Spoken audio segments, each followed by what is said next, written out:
It's a unique opportunity for the different central banks' digital currencies to be interoperable, that their systems are congruent between each other.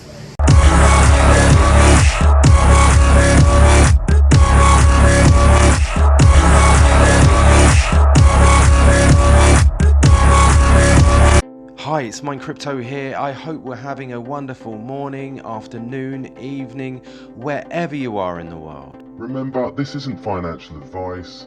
Always do your own research.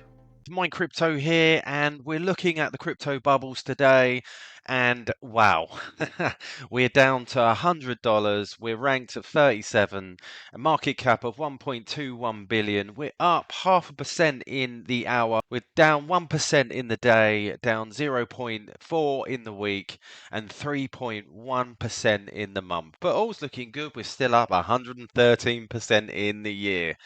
So, been lots of FUD over the last couple of days after the Gilbert Verdian announcement, where everything went right up. Buy the news, sell the rumor.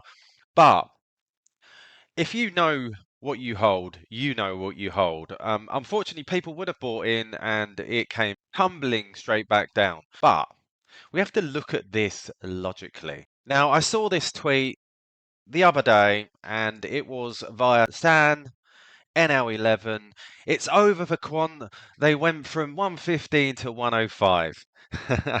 Dude, if you only knew what's about to happen in the coming 5 years and how groundbreaking the POC was, integrating multiple mission, critical infra, and foster innovation without issues and without hard work. The Abyss never experienced that.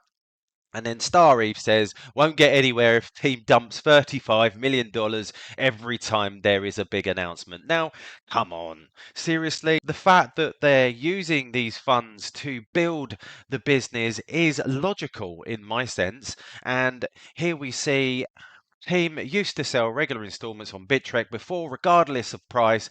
Nothing new, to be honest, and I agree. Even so, if the team is selling some to fund the project, this is the best time for it. Would so much rather them sell in a bear market and let the price fly in the bull, which we're hoping for in the next couple of years. It's part of the tokenomics, actually. The team has always sold tokens in a bear and bull market. Now, at least with Quant, they sell a fraction of other projects because they are quite efficient. It's never fun, but it's nothing new. So see this tweet here. You can see down here, Quant sells tokens for revenue to pay salary like any other project. And there you can see it. They sell periodically. And then someone said, what, did they really dump? Like, it's like unbelievable. Yup, but they didn't send it to an exchange. Now, they did send it to an exchange, and you can see here. And then someone says, that's only 1.5 million. And if, again, you follow the trail, you can see there's loads split up in different text files and different wallets. And you can look through it here on Etherscan.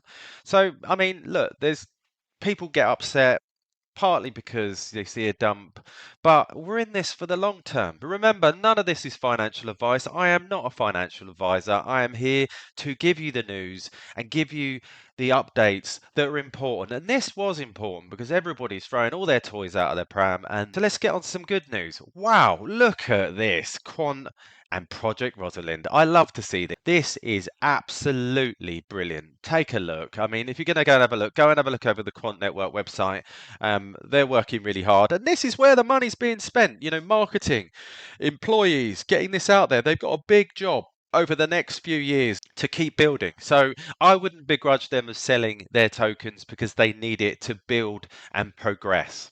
And a great tweet from constructiontrader.eth. Soon enough, every central bank worldwide will have Quant Overledger installed on their hundreds of thousands of computers. Why? Because the central banks need full interoperability, and it's Quant Network that provides this. So let's just check this out. Talk about central banking, central bank digital currencies. Would it not make sense just to have one worldwide? I know it's a bit of a weird question, but what do you think?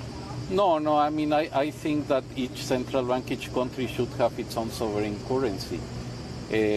What is important, and I think a lot of the work that we are doing is, given that pretty much all central banks are thinking about this, it's a unique opportunity for the different central banks' digital currencies to be interoperable, that their systems are congruent between each other, and therefore that transactions in different currencies can be done in a seamless way.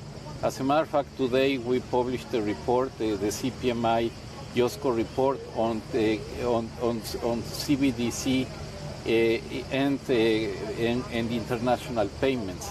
And there the idea is precisely what is the design features that CBDCs should have, so that you can make 24/7 instant payments between countries with very low commissions. I mean, today, a payment from, let's say, Mexico to the US can take days, and sometimes the commissions you pay is 7%. That's ridiculous. So what I think we need to do is to take advantage of the fact that pretty much everybody is starting from a clean slate, so that we can incorporate from the origin the interconnectedness between the different systems. And there you go, guys. The key word is interoperability. Interoperability makes everything flow better. It's the glue. It's the infrastructure that brings everything together. And as you heard, it's costing 7% plus. It's taking up to 10 days to transfer money across different borders. So it just makes sense. So talking about CBDCs, there's a lot of issues with CBDCs. Look, I'm not a massive fan of CBDCs. Why?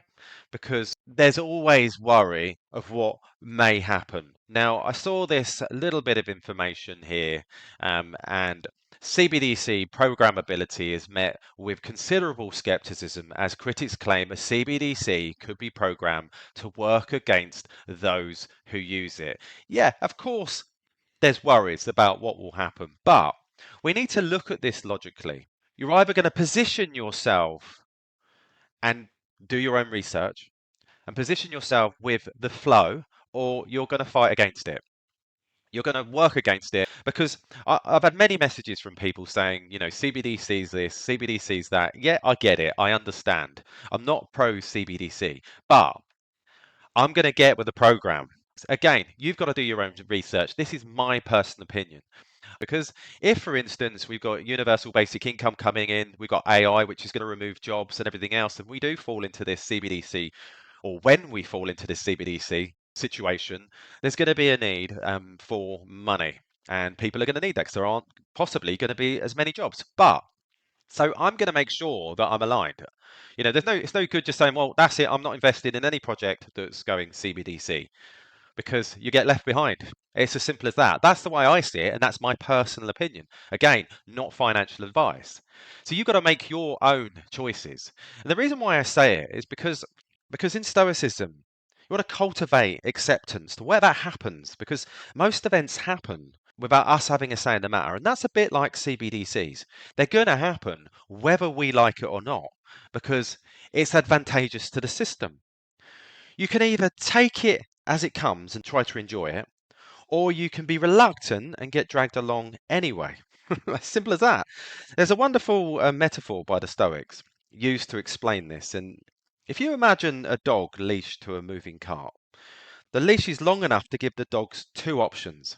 Either he can smoothly follow from the direction of the cart, over which he has no control of, and at the same time enjoy the ride and explore the surroundings, or he can stubbornly resist the car with all his force and end up being dragged along anyway for the rest of the ride. Just like for the dog, there are many things in our lives that we can't control, just like the CBDC. Either we accept the situation and try to make the best of it, or we fight it like a stubborn baby and end up crying and feeling miserable. It's our choice. There's some great words by Ryan Holiday. To get upset by things is to wrongly assume that they will last, and to resent change is to wrongly assume that you have a choice in the matter. That's why You know, we need to look at this logically. So it makes a lot of sense. You know, taking the rest as it happens has nothing to do with resignation. Just because the Stoics said many things are not within our power and we should take any outcomes with equanimity, doesn't mean that they weren't ambitious, feeling helpless, or into that resignation. On the contrary, resignation is precisely against what the Stoics preached and practiced. Events do not happen as they do regardless of your actions, but rather depending on your actions. With your voluntary actions, you can co-direct the outcomes. It matters greatly how hard you train and try to hit the target. It's not just entirely up to you whether you hit or miss. The argument that you could just resign if you should love whatever happens is ignorant and just plain lazy. It takes much more to accept rather than to fight everything that happens.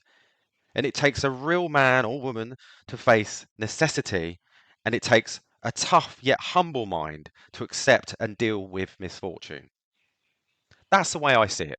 You can either accept where we're going or not accept it, and then really, be anxious during the whole journey and kick and scream. Fact is, I know what I'm doing. That's my personal opinion. So there you go, guys. Lots of interesting stuff today, and that's happened last couple of days. Just the good news, please subscribe, please hit that notification bell so that you don't miss any further videos. All the best, and I'll catch you later. Remember, this isn't financial advice. Always do your own research.